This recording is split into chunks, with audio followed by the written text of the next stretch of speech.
રાધે કૃષ્ણ મિત્રો, આપણી ચેનલ વ્રત સાધનામાં આપ સૌનું હાર્દિક સ્વાગત છે. મિત્રો, માં દુર્ગા બધા ઋષિઓને કહે છે કે હે ભક્તો, જે કોઈ મારી આ કથા ધ્યાનથી સાંભળશે, હું તેના બધા દુઃખોને નષ્ટ કરીશ. જે કોઈ આ કથાનો પ્રચાર કરશે, તેના કરોડો પાપોનો નાશ થશે અને તેને સુખ અને સમૃદ્ધિ મળશે. સાથીઓ, વૈદિક પંચાંગ અનુસાર 22 ઓક્ટોબરથી શારદીય નવરાત્રિ શરૂ થઈ ગઈ છે. આ તહેવાર વિશ્વની માતા આદિશક્તિ માં દુર્ગાને સમર્પિત છે. નવરાત્રિ દરમિયાન દેવી દુર્ગાના 9 સ્વરૂપોની પૂજા કરવામાં આવે છે, તેમાં કોઈ શંકા નથી. મિત્રો, દેવી ભાગવત પુરાણમાં નવરાત્રિ સાથે સંકળાયેલ મહાન કથાનું વર્ણન કરવામાં આવ્યું છે. જે પણ આ વ્રત કથાને એકવાર ધ્યાનથી સાંભળે છે, તેના કરોડો પાપ નાશ પામે છે. માતા રાણીની કૃપાથી તેમને સંપત્તિ, અનાજ અને પુત્રની પ્રાપ્તિ અને સમૃદ્ધિ મળે છે. એટલા માટે દરેક બુદ્ધિશાળી માણસે નવરાત્રિની આ કથા ધ્યાનથી સાંભળવી જોઈએ. જે પણ આ કથા સાંભળે છે, તેનું વર્ણન કરે છે અને તેનો પ્રચાર કરે છે, તે ક્યારેય અધોગતિ પામતા નથી. મિત્રો, વિડીયોને લાઈક કરી કમેન્ટમાં જય માતાજી અવશ્ય લખજો અને અમારી ચેનલને સબસ્ક્રાઇબ કરી લેજો, જેથી કરીને મા દુર્ગાની કૃપા આપ પર બની રહે. તો ચાલો તમને નવરાત્રિના ઉપવાસની મહાન કથા જણાવીએ. એક સમયની વાત છે, જ્યારે દેવર્ષિ નારદ હાથમાં વીણા લઈને કૈલાસ પર્વત ઉપર પહોંચ્યા, ત્યારે ભગવાન શિવ કૈલાસ ઉપર ધ્યાન ધરી રહ્યા હતા. મહાદેવ દેવર્ષિને જોઈને ખૂબ જ ખુશ થાય છે અને તેને કહે છે, પધારીએ દેવર્ષિ, આજે તમે કયા હેતુથી કૈલાસ પર આવ્યા છો? દેવર્ષિ કહે છે કે હે ભગવાન, હું તમારી પાસે નવરાત્રિના ઉપવાસની મહાનતા સાંભળવા માટે આવ્યો છું. આ ઉપવાસનું ફળ શું છે? આ ઉપવાસની પદ્ધતિ શું છે અને આ ઉપવાસના નિયમો શું છે? મહેરબાની કરીને મને આ બધી બાબતોનું જ્ઞાન આપો. મહાદેવ કહે છે કે હે દેવર્ષિ, તમે આજે એક ખૂબ જ મહત્વનો પ્રશ્ન પૂછ્યો છે. તમારા માધ્યમથી આખું વિશ્વ આ ઉપવાસનું મહત્વ જાણશે. તેથી ધ્યાનથી સાંભળો. આજે હું તમને આ ઉપવાસનું મહત્વ અને આ ઉપવાસ કરવાની પદ્ધતિ અને નિયમો પણ જણાવી રહ્યો છું. પરંતુ તે પહેલા ચાલો હું તમને નવરાત્રિના ઉપવાસની એક મહાન કથા સંભળાવું છું. જે પણ આ કથાને સાંભળે છે, તેના બધા પાપો નાશ પામે છે, તેની ગરીબી પણ નાશ પામે છે. તેથી જ તમે આ કથાને ધ્યાનથી સાંભળો અને પૂરા દિલથી તેનો પ્રચાર કરો. દેવર્ષિ કહે છે કે ભગવાન, કૃપા કરીને મને તે કથા કહો. હું તેને ધ્યાનથી સાંભળીશ અને તેનો પ્રચાર પણ કરીશ. પછી ભગવાન શિવ દેવર્ષિ નારદને કથા કહેવાનું શરૂ કરે છે. દેવર્ષિ એ ભૂતકાળની વાત છે કે કૌશલ નામના દેશમાં સુશીલ નામનો એક વૈશ્ય રહેતો હતો. તે ખૂબ જ ગરીબ હતો અને ખૂબ જ મોટા પરિવાર સાથે રહેતો હતો. તે વૈશ્યને ઘણા બાળકો હતા, જે કોઈ કામ કરતા ન હતા અને પૈસાની અછતને કારણે હંમેશા દુઃખી રહેતા હતા. તેમની પાસે કામ કરવા માટે ઉદ્યોગ ન હતો. રાત્રે જે પણ ભોજન ઉપલબ્ધ હોય, તે વૈશ્ય પોતાના બાળકોને ખવડાવતો અને જે પણ બચી જતું તે પોતે ખાતો હતો. આખો પરિવાર આખો દિવસ ભૂખ્યો રહેતો અને રાત્રે થોડો જ ખોરાક ખાવા મળતો હતો. આમ વૈશ્ય પોતે ભૂખ્યા રહીને આખો દિવસ કામ કરીને પોતાના પરિવારનું ભરણ પોષણ કરતો હતો. તે સ્વભાવથી ખૂબ જ શુદ્ધ અને સૌમ્ય એક પવિત્ર માણસ, સત્યવાદી અને ધીરજવાન હતો. તે દરરોજ દેવતાઓ અને પિતૃઓની પૂજા કરતો હતો.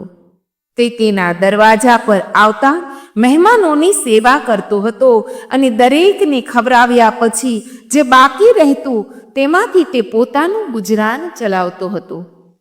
થોડા સમય પછી એક વિદ્વાન બ્રાહ્મણ સુશીલના ઘરે આવ્યો. બ્રાહ્મણે કહ્યું કે હે પુત્ર, તમારી આસપાસમાં એવી ચર્ચા છે કે તમે એક મહાન પરોપકારી છો.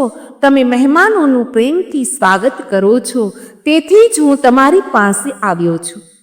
મહેરબાની કરીને અચકાશો નહીં અને તમને જે પણ શંકા હોય તે તમે પૂછી શકો છો.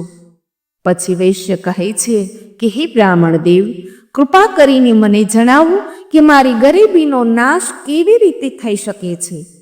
આ ગરીબીને કારણે હું મારા પરિવારનું ભરણ પોષણ કરી શકતો નથી. હે બ્રાહ્મણ દેવ, મને ધનની ઈચ્છા નથી, પરંતુ હું તમારી પાસે એવો ઉપાય માંગુ છું જેથી મારા બાળકોની ભૂખ સંતોષાય. મારા બાળકો અને દીકરીઓને ભૂખથી પીડાય છે અને ભોજન માટે ખૂબ રડે છે, અને મારા ઘરમાં પૂરતું ભોજન પણ નથી કે હું તેમને પેટ ભરીને ભોજન આપી શકું. આજે હું મારા રડતા બાળકોને ઘરની બહાર કાઢી દીધા છે અને તેઓ ક્યાંક ચાલ્યા ગયા છે. તેથી મારું હૃદય દુઃખની આગમાં બળી રહ્યું છે. પૈસાની ગેરહાજરીમાં મારે શું કરવું જોઈએ? મારી દીકરી પણ લગ્ન માટે લાયક બની ગઈ છે. કન્યાદાનનો સમય પણ પસાર થઈ રહ્યો છે. હે બ્રાહ્મણ દેવ, તેથી જ હું ચિંતિત છું. હે ભગવાન, તમે એક વિદ્વાન છો. તમે મને કેટલાક ઉપાયો જણાવો જેથી હું મારા પરિવારનું પાલન કરી શકું.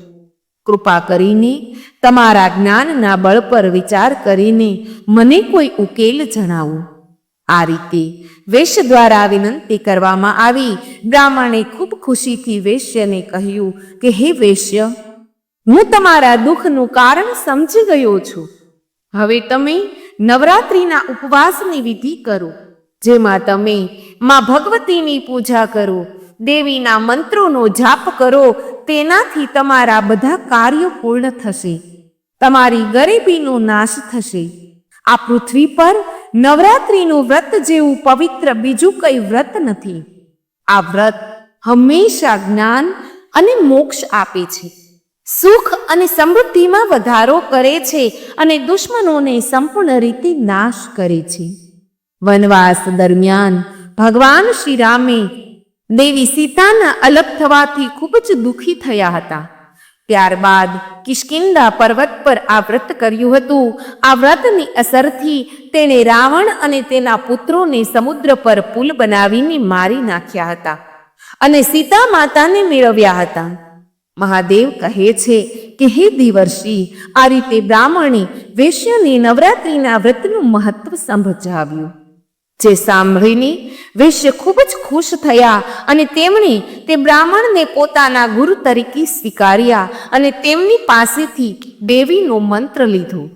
તે પછી તે વૈશ્ય સંપૂર્ણ ભક્તિ સાથે નવરાત્રિ દરમિયાન તે મંત્રનો જાપ કર્યો અને ઘણી પદ્ધતિઓ અને ઉપાયોથી ભગવતીની પૂજા કરી. આ રીતે વૈશ્ય 9 વર્ષ સુધી નવરાત્રિનો ઉપવાસ રાખે છે. પછી 9મા વર્ષે અંતે અષ્ટમી તિથિએ મધ્યરાત્રિએ મા દુર્ગા તે વૈશ્યને દેખાયા અને કહ્યું, પુત્ર, હું તમારી ભક્તિ અને પૂજાથી ખૂબ જ પ્રસન્ન છું. જ્યારે વૈશ્યએ માતા દુર્ગાને પોતાની સામે જોયા ત્યારે તેમના અંગો ધ્રુજવા લાગ્યા. તેની આંખોમાં આંસુ આવી ગયા. જ્યારે વૈશ્યએ મા દુર્ગાનું તે અદ્ભુત દિવ્ય સ્વરૂપ જોયું ત્યારે તે આનંદથી અભિભૂત થઈ ગયા. પછી માતાને નમન કર્યું અને કહ્યું કે હે માતા, હું તમારા દર્શનથી ધન્ય થઈ ગયો છું. માતા, તમારા દર્શન ખૂબ જ દુર્લભ છે. તમે ખરેખર ત્રિલોક સુંદરી છો, સર્વશક્તિમાન આખા વિશ્વની માતા છો. તમે મારા જેવા સામાન્ય ભક્તને દર્શન આપીને ખૂબ જ મોટી કૃપા કરી છે. હે જગત જનની, હે જગત કલ્યાણી, હે જગત માતા, હવે મારા મનમાં કોઈ ઈચ્છા નથી. મારા બધા દુઃખો તમારા દર્શનથી દૂર થઈ ગયા છે. માં, મારા પર એટલી દયા કરો કે મારા દીકરાઓ અને દીકરીઓને પૂરતું ભોજન મળે, જેથી તેમને કાયમ માટે ભૂખ્યા ન સૂવું પડે. ત્યારે માતા દુર્ગાએ કહ્યું કે હે વત્સ, તમારી બધી ગરીબી હવે ખતમ થઈ જશે. તમારું ઘર સંપત્તિથી ભરાઈ જશે અને તમારા પરિવારની બધી જ સમસ્યાઓનો અંત આવશે. તમારા બાળકોને પણ સારું ભવિષ્ય મળશે અને તમારી દીકરીના લગ્ન પણ જલ્દીથી થઈ જશે. તમારી પેઢીઓ સુખ અને સમૃદ્ધિથી ભરેલી રહેશે. આ કહીને દેવી દુર્ગા એટલી પ્રબળ થઈ ગઈ કે ક્ષણે ક્ષણે સુશીલ વૈશ્યનું ઘર પ્રકાશથી ભરાઈ ગયું અને તેમની ગરીબી દૂર થઈ ગઈ. ટૂંક સમયમાં જ તેમના નાના ઘરની જગ્યાએ એક વિશાળ મહેલ બની ગયો.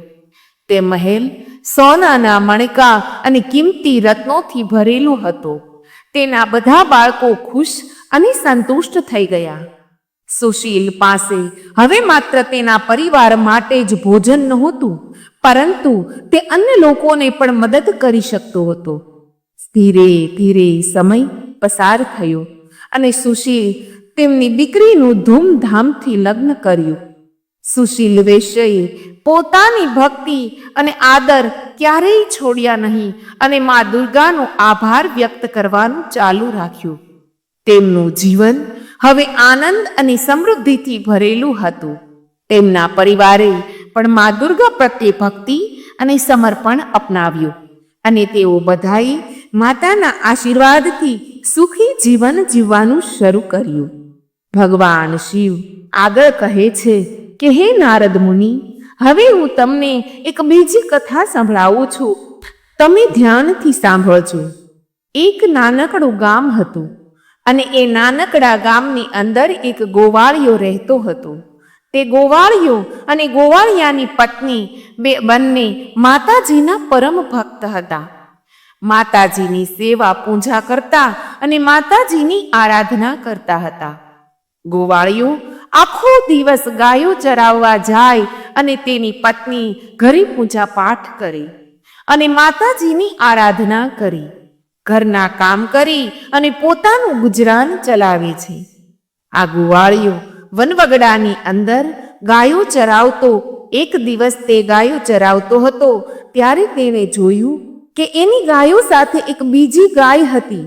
તે રૂપની અંબાર હોય એવી ગાય હતી. એ ગાયને જોઈને ગોવાળિયો વિચારવા લાગ્યો કે આ ગાય કોની હશે અને આ ગાય ક્યાંથી આવી હશે.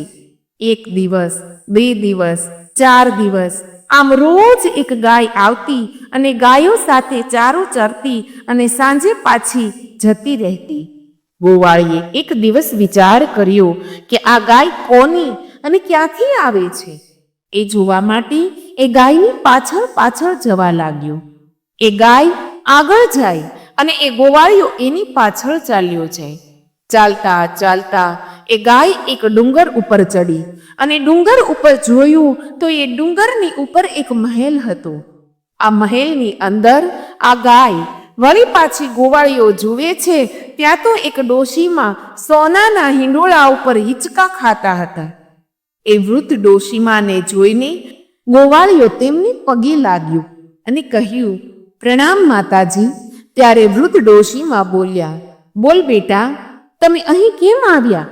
ત્યારે ગોવાળિયો કહે છે કે તમારી ગાય અમારી ગાયો સાથે ચરવા આવતી હતી, એટલે હું જાણવા આવ્યો કે આ ગાય કોની છે. ગોવાળિયાને મનમાં એમ થયું કે જો આ ડોશીમાં ગાયને ચરાવવાનું ચરામણ આપે તો અહીંથી ચરામણ પણ સારું મળશે, કારણ કે આ ડોશીમાને તો સોનાનો હિંડોળો છે, તો એ મને કેટલું બધું આપી દેશે. એને પણ લાલચ જાગી.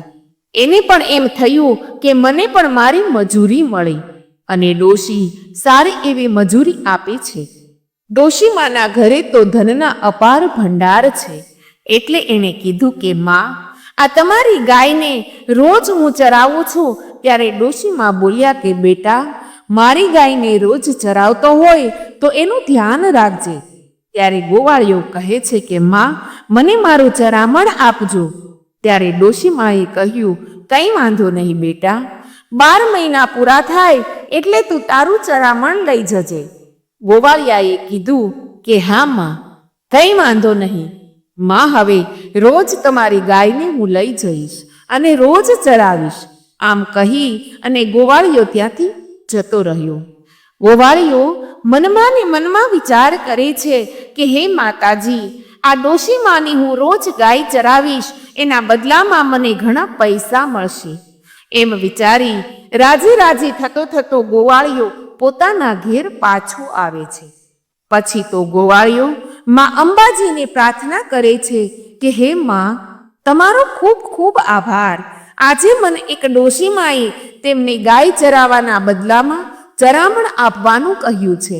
આમ ડોશીમાની ગાય ચરાવતા ચરાવતા 12 મહિના પૂરા થયા. ત્યારે ગોવાળિયો ડુંગરે ચડતા ચડતા ડોશીમાના ઘરે જાય છે.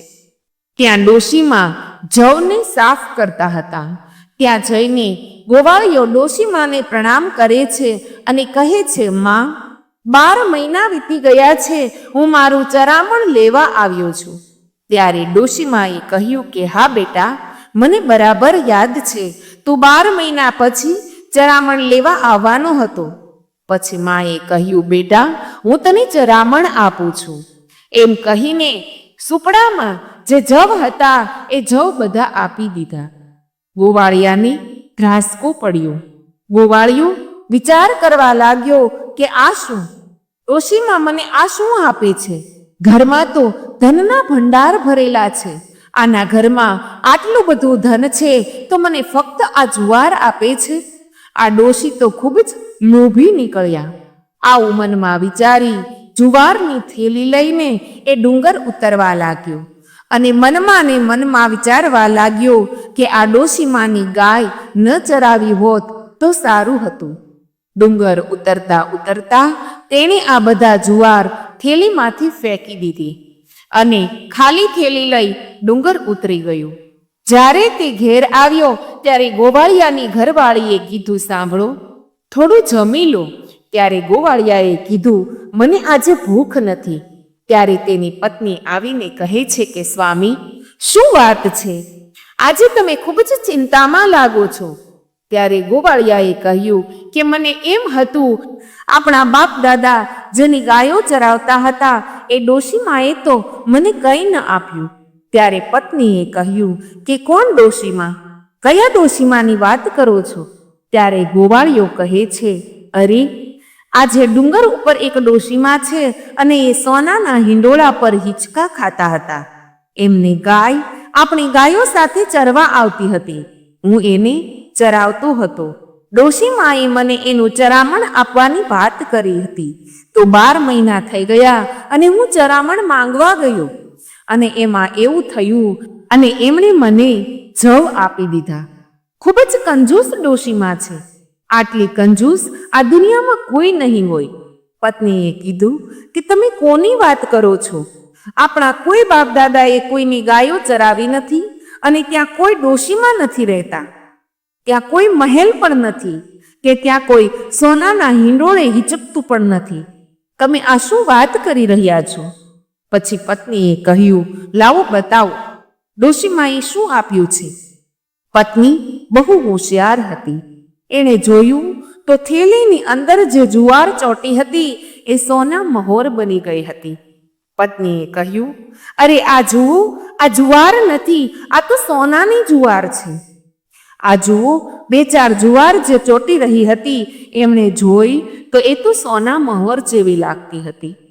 ત્યારે ગોવાળિયાએ જોયું તો ખરેખર એ જુવાર સોનાની બની ગઈ હતી. ત્યારે તેની આંખોમાંથી આંસુ નીકળ્યા અને કહેવા લાગ્યા, માં, માએ મને સાક્ષાત દર્શન આપ્યા અને હું માને ઓળખી ન શક્યો અને મેં મા વિશે કેવા શબ્દો કહ્યા. હે માં, મારી ભૂલ થઈ ગઈ, મને માફ કરી દો. એમ કહીને ગોવાળિયો દોડવા લાગે છે. પત્ની પણ એની પાછળ દોડે છે અને માં કહેતા ડુંગર ચડવા લાગે છે. પરંતુ ડુંગર ઉપર જઈને જુએ તો ત્યાં કોઈ મહેલ નથી, ત્યાં કોઈ હિંડોળો નથી કે ત્યાં કોઈ ડોશીમા નથી. ત્યાં તો ફક્ત વેરાન પથ્થરથી ભરેલી જમીન હતી. ગોવાળિયો માતાજીને પ્રાર્થના કરવા લાગ્યો કે હે માં, મારી ભૂલ થઈ ગઈ, મને માફ કરો. હવે તમે મને દર્શન નહીં આપો તો હું અન્ન પાણીનો ત્યાગ કરી દઈશ. માતાજીને પણ એમ થયું કે મારો ભક્ત આજે મને ખરા હૃદયથી બોલાવી રહ્યો છે. મિત્રો, કોઈ પણ વસ્તુ તમે યાદ રાખજો કે ખરા હૃદયથી તમે કોઈ પણ દિવ્ય શક્તિને યાદ કરો છો અને એ દિવ્ય શક્તિ 24 કલાકની અંદર તમારા ઘરે આવી જાય. તમે જો હૃદયથી એક વખત માનું નામ લેશો તો સાહેબ તમને એમ અહેસાસ થઈ જશે કે ના, આ દુનિયામાં કોઈ તો દિવ્ય શક્તિ છે જે ગમે તે રીતે અલૌકિક રીતે તમારું કામ કરી નાખે છે. ગોવાળિયાના હૃદયની ભાવના જોઈ માં અંબાજી પોતે સાક્ષાત સિંહ સવારીમાં પ્રગટ થયા. માતાજીને જોઈને આ બંને દંપતી સાષ્ટાંગ પ્રણામ કરે છે અને કહે છે કે હે માં, મારી ભૂલ થઈ ગઈ, અમને માફ કરી દો, અમને કંઈ ખબર ન પડી અને અમારી ભૂલ થઈ ગઈ માં, અમને માફ કરી દો. માં કહે છે કે બેટા, હું તારી ભક્તિથી પ્રસન્ન છું. હે દીકરા, તને શું જોઈએ છે? ત્યારે ગોવાળિયો અને એની પત્ની એટલું જ માંગે છે કે માં, અમારે હવે કંઈ જોઈતું નથી, અમને જન્મો જન્મની તમારી ભક્તિ આપજો. પછી માતાજીએ તથાસ્તુ કહી અને માં અંતર ધ્યાન થઈ ગયા અને પતિ પત્ની માની જય બોલાવતા બોલાવતા ધીરે ધીરે આનંદમાં ઉતરતા ઘરે જાય છે અને માતાજીની ભક્તિ કરે છે અને માતાજીનું પાઠ કરે છે ને માતાજીનું સ્મરણ કરે છે અને એમ કહેવાય છે કે અંતે પતિ પત્ની વૈકુંઠને પ્રાપ્ત કરે છે. તો બોલો અંબે માતની જય, દુર્ગા માતની જય. ભગવાન શિવ કહે છે કે હે દેવર્ષિ, આ રીતે મેં તમને નવરાત્રિના ઉપવાસની મહાન કથા કહી છે. આ કથા સાંભળીને જ નવરાત્રિનો ઉપવાસ સફળ થાય છે. જે લોકો નવરાત્રિ દરમિયાન ઉપવાસ કરી શકતા નથી તેમના માટે 3 દિવસનો ઉપવાસ ફળદાયી હોવાનું પણ કહેવાય છે. માત્ર સપ્તમી, અષ્ટમી અને નવમીની 3 રાતોમાં દેવીની પૂજા કરવાથી બધા ફળો સુલભ બને છે. નવરાત્રિનો ઉપવાસ હવન, કુમારી પૂજા અને બ્રાહ્મણ ભોજન કરીને પૂર્ણ થાય છે.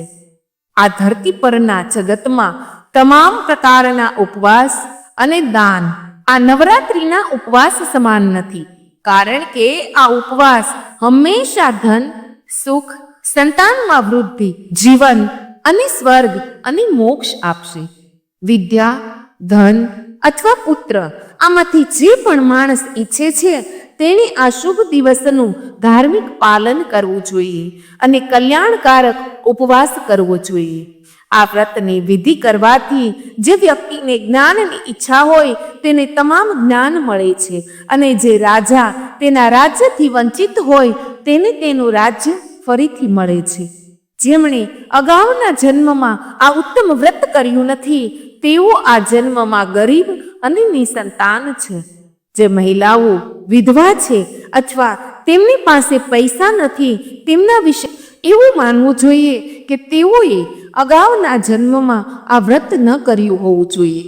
જે પુરુષે વિશ્વના શ્રેષ્ઠ શાશ્વત અને કલ્યાણ સ્વરૂપ ભગવતીની પૂજા ન કરી હોય, જે સિદ્ધિઓ આપે છે, જે દુઃખનો નાશ કરે છે, તે હંમેશા આ પૃથ્વી પર અનેક પ્રકારની વેદનાઓથી પીડાય છે. હે દેવર્ષિ, હવે હું તમને આ ઉપવાસ સંબંધિત નિયમો જણાવું છું. નવરાત્રિનો ઉપવાસ ત્યારે શરૂ થાય છે જ્યારે વ્યક્તિ નિશ્ચય અને શુદ્ધ હૃદય સાથે ઉપવાસ કરવાનો સંકલ્પ કરે છે. આ સંકલ્પ એ યાત્રાની શરૂઆત છે જે વ્યક્તિને દેવી દુર્ગાની કૃપા સુધી લઈ જાય છે.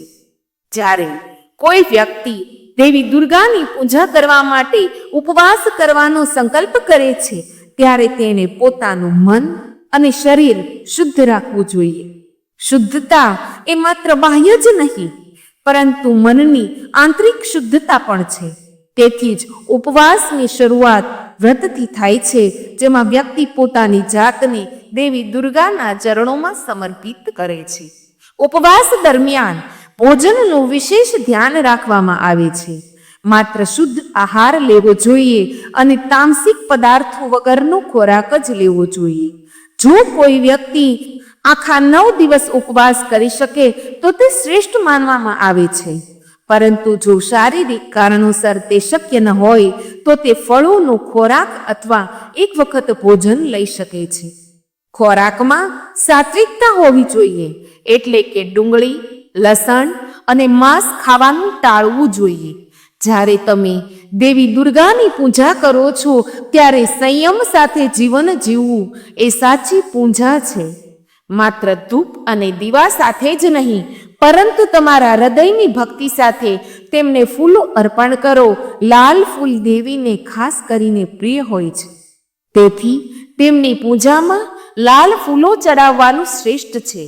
પરંતુ તેનાથી પણ વધુ મહત્વપૂર્ણ છે પૂજા સમયે દેવી દુર્ગાના 9 સ્વરૂપોમાંથી દરેક સ્વરૂપમાં તમારું મન સમર્પિત કરો.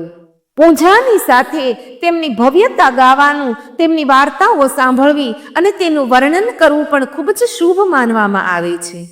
ઉપવાસના દિવસોમાં ક્રોધ, લોભ, આસક્તિ અને નફરતથી દૂર રહેવું જોઈએ. આ આત્મસંયમ અને સાધના માટેનો સમય છે. તમારા મનમાં સત્ય, અહિંસા અને સંયમના નિયમોનું પાલન કરો. આ સમય દરમિયાન તમારા શબ્દો અને કાર્યથી કોઈના હૃદયને દુઃખ ન પહોંચાડો. આ ઉપવાસ માત્ર શરીરને નુકસાન પહોંચાડવાનો નહીં, પરંતુ આત્માને શુદ્ધ કરવાનો સમય છે. જેટલું વધુ તમે તમારા મન અને હૃદયને શુદ્ધ રાખશો, એટલું જ વધુ દેવી દુર્ગાની કૃપા તમારા ઉપર વરસી જશે. ભગવાન શિવ કહે છે કે હે નારદ, ધ્યાન પણ આ ઉપવાસનો અભિન્ન ભાગ છે. દેવીના મંત્રોનો જાપ કરો અને તેના સ્વરૂપનું ધ્યાન કરો. જ્યારે તમે ઓમ દુર્ગાય નમઃ મંત્રનો જાપ કરો છો ત્યારે તે શક્તિ અને હિંમત પેદા કરશે. ધ્યાનમાં બેસીને દેવીના દિવ્ય સ્વરૂપનું ચિંતન કરો. તેમના વૈભવને યાદ કરો, જે તમારી અંદરની નકારાત્મકને દૂર કરશે અને શાંતિનો અનુભવ કરશે. જ્યારે નવરાત્રિના છેલ્લા દિવસો આવે છે ત્યારે દેવીની કૃપા મેળવવા માટે દીકરીઓની પૂજા કરવી ખૂબ જ મહત્વપૂર્ણ છે. કન્યાઓને દેવીનું સ્વરૂપ માનવામાં આવે છે, તેથી 9 કન્યાઓને આમંત્રિત કરવી અને તેમની સેવા કરવી, તેમને ખવડાવવું, તેમના પગ ધોવો અને તેમના આશીર્વાદ લો. આ પૂજા તમારી સાધનાની પૂર્ણતા તરફ દોરી જશે. અને હા, આ ઉપવાસ દરમિયાન તામસિક આહારથી દૂર રહેવું જોઈએ. માંસ, દારૂ અને તામસિક વસ્ત્રોથી અંતર રાખવું જોઈએ. ખૂબ જ સાત્વિક જીવન જીવવું જોઈએ, જેથી તેની સાધનામાં કોઈ અવરોધ ન આવે. અને આ 9 દિવસ માત્ર તપસ્યાના દિવસો નથી, તે આધ્યાત્મિક જાગૃતિના દિવસો છે. ભગવાન શિવે નારદને નવરાત્રિના ઉપવાસનું મહત્વ સમજાવ્યું અને કહ્યું કે આ ઉપવાસ માત્ર સાંસારિક ઈચ્છાઓની પરિપૂર્ણતા માટે જ નથી, પરંતુ આત્માના ઉત્થાન માટે છે. જે આ ઉપવાસની આદર અને ભક્તિ સાથે કરે છે, દેવી દુર્ગાની કૃપાથી તે તમામ પીડાઓથી મુક્ત થાય છે અને તેની બધી ઈચ્છાઓ પૂર્ણ થાય છે. તેથી હે નારદ, જે કોઈ પણ આ ઉપવાસની પ્રતિજ્ઞા લે છે, તેણે આ સાધના શરીર, મન અને આત્માની સંપૂર્ણતા, શુદ્ધતા સાથે કરવી જોઈએ.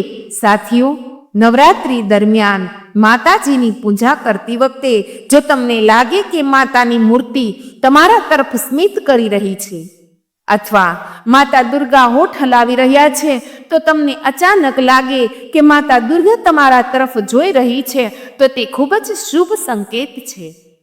જો તમે તમારા માથાને માતાના ચરણોમાં મૂકશો અને અચાનક તમારા પર એક ફૂલ પડશે, તો તે એક નિશાની છે કે માતા તમારી ભક્તિથી ખૂબ જ ખુશ છે. સાથીઓ, નવરાત્રિમાં જો કોઈ લાલ કપડાં પહેરેલી દીકરી તમારા ઘરે આવે અને તમારું મન તે દીકરીને જોઈને ખૂબ જ ખુશ થાય, તો તે ખૂબ જ શુભ સંકેત છે. તમારે તે દીકરીની, તે કન્યાની કંઈક ભેટ આપવી જોઈએ. તે માં દુર્ગા છે, જે તમને તે કન્યાના રૂપમાં સંકેત આપી રહી છે. અને જો તમે તમારા સપનામાં નવરાત્રી દરમિયાન કોઈ એવી કન્યા જોશો જે તમારી તરફ વારંવાર સ્મિત કરી રહી છે, તો તમારે સમજવું જોઈએ કે માં તમારી ભક્તિથી ખૂબ જ ખુશ છે અને હવે તમારા જીવનમાંથી ખરાબ સમય સમાપ્ત થવાનો છે. ત્રીજું ચિહ્ન, જો તમે સ્વપ્નમાં માતાના પદચિહ્નો જોશો અને તમે તેમના પદચિહ્નોને અનુસરીને આગળ જઈ રહ્યા છો, પરંતુ તમને માતા દુર્ગા ક્યાંય દેખાતી નથી, જો તમે સ્વપ્નમાં તમારી માતાને શોધવા માટે અહીં તહીં દોડી રહ્યા છો, તો આ પણ એક શુભ સંકેત છે.